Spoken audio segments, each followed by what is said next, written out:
Hey, Jason here. I'm just going to show you two swings, and with these two swings, you'll be able to cover the distance from 10 all the way up to 120 yards. Can you imagine that? With just two swings we learned. That's a good thing.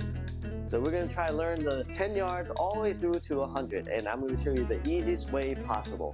I'm going to use a lob wedge, which is my 58, my sand wedge, which is my 54, or a wedge is a 50, and my pitching wedge is a 46. So each club, each wedge is 4 degrees different from each other.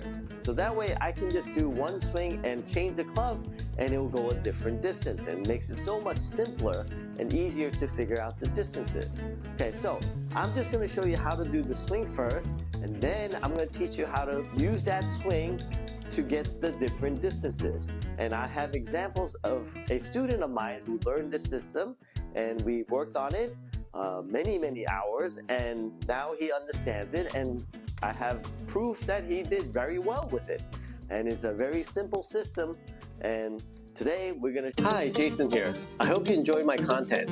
I'm looking at 500 subscribers now, so please help me subscribe, hit the thumbs up, hit the bell button, and leave some comment and help me grow my channel. Thank you for watching. So first is the swing. There's two types of swing that we need to learn. We need to learn the arm swing, which I call the chipping swing, which is I don't really want any kind of bending of the hands or using of the hands at all, okay? So first we're just going to grab it a little bit shorter, maybe halfway down the shaft, bend over, and we're just going to keep the ball in the middle of our stance to make it easy for now, okay? Later on we'll show you exactly where to go with it.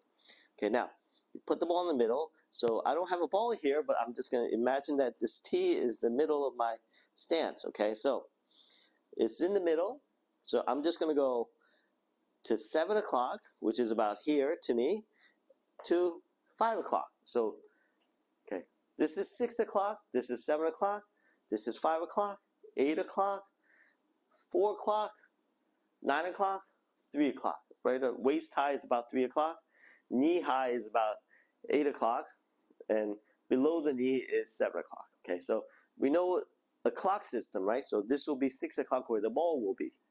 Okay, so the ball's at the 6 o'clock position, and I'm going to go to my 7 o'clock. And then I swing to my 5 o'clock. So I'm just going to stop. So I'm going to be like a clock. I'm going to go back and forth in 1 second interval. 1, 2, 1, 2. So can everybody do that? Yeah, I think you can. Follow me. Watch this. We're going to clap, okay? We're just going to do really short claps, okay? We're going to go 1, 2, 1, 2, 1, 2. Can you do it? Yeah, I think you can, right? It's not that hard, right? So now we're going to do the 8 o'clock. So we're doing the same thing with the arms hanging straight down, keeping it pretty straight, not locked, but straight. And we're just going to take my right hand and I'm just going to swing it back here and through. So it would be 1, 2, 1, 2, 1, 2, 1, 2. If you notice, I'm not really moving my legs too much, but my upper body is just twisting back and forth over the ball like this, like so. So I'm going to feel like it's like in front of me like this, and I'm just going to keep it in front of me, okay? So this is what we call the clock system, okay? So this is 6 o'clock, 7 o'clock, 8 o'clock, 9 o'clock, right? So when we do these clock system, the ball will go a certain distance, okay? 7 o'clock will go about 10 yards. 8 o'clock will go about 20 yards. 9 o'clock will go about 30 yards, okay? So I started with 30, so we're going to just show you what 30 looks like. So it's going to go to about here. We're not really breaking our hands or anything. It's just going to come up here, and then I'm going to go to my 3 o'clock position. So 9 to 3, it will go about 30 yards. Probably, the ball will probably carry about 20 to 22, 23, depends, and then it rolled to about 30 yards. So now I'm going to do that with the 58 degrees, my lob wedge, okay? I'm going to take the swing from here and here, and it will go about 30 yards. That's crazy, right? But it does work, okay? Today I'm using the Flight Scope X3, which is very accurate, and it gives me perfect data, so we can see how well we do with this, okay? And also we use GS Pro. GS Pro program is more fun to look at. Is visually, it's very very aesthetically very good. So I like using GS Pro with my flight scope X3.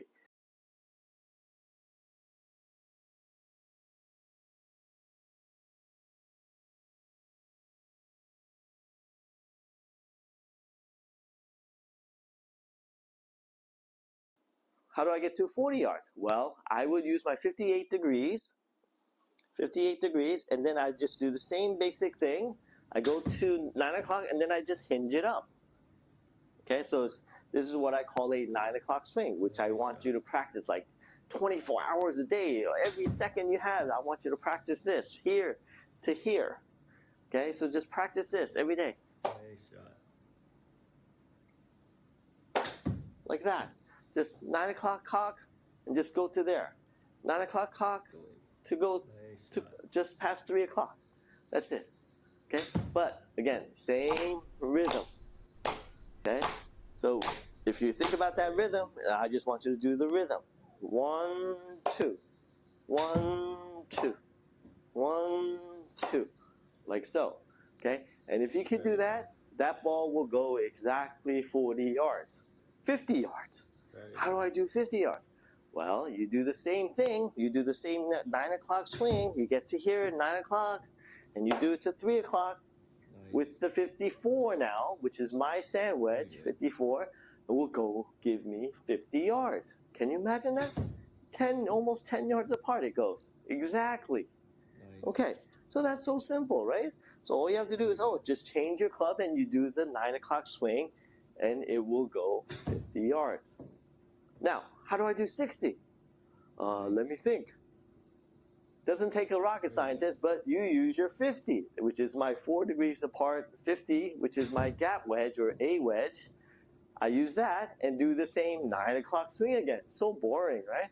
Do the 9 o'clock swing again, it will go 60 yards. With one swing, I gave you 3 distances, right? Now, you could use your pitching wedge and do it again, and then it will probably go about 70 yards, but there's another easier way to do 70 yards. 70 yards, we will use our same swing, but we're going to go just a little past 9 o'clock, which should be about 10 o'clock.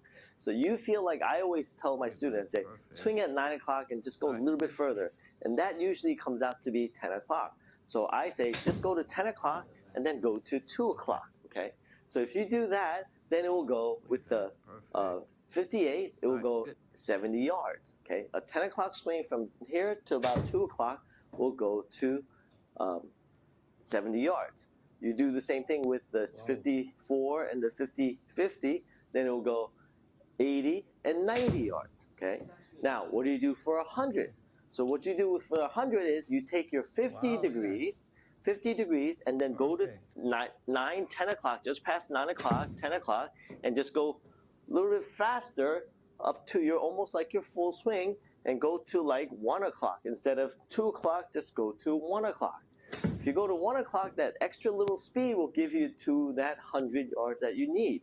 Okay, so 50 will, for me, will go exactly 100 yards with a 10 o'clock to about a 1 o'clock swing. Okay, so that is the easiest method that I can think of. Now, if you use a P, and depending on what your loft on the P is, if it's 4 degrees like mine is, then that P with the 10 o'clock to 2 o'clock should go 110, and then 10 o'clock to 1 o'clock, it will go 120.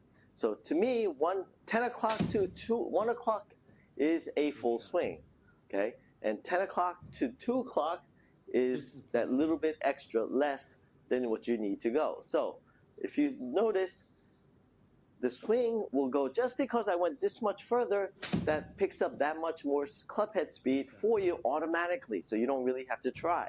So basically, let's go over this again. First, you go from no wrist, just so on like this, just straight arm, back to 7, 8, and 9, and then you go the vice versa on this side, and then you go from 9 o'clock, you cock your wrists, and it will go 40, 50, 60 with that 9 o'clock to 3 o'clock swing.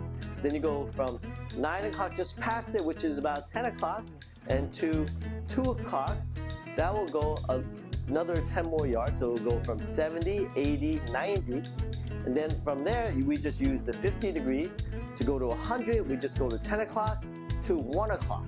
Okay, 10 o'clock to 1 o'clock. That will go to 100, 100. And then P, use the W or P, pitching wedge. That will go from 10 o'clock to 2 o'clock will go 110, and then 10 o'clock to 1 o'clock will go 120. Okay, so there you have it. You have it from 10 yards all the way up to 120 yards, okay, in 10-yard increments. How good is that? So simple, and all you have to remember is the 9 o'clock swing, 10 o'clock swing, and pretty much the chip shot, okay?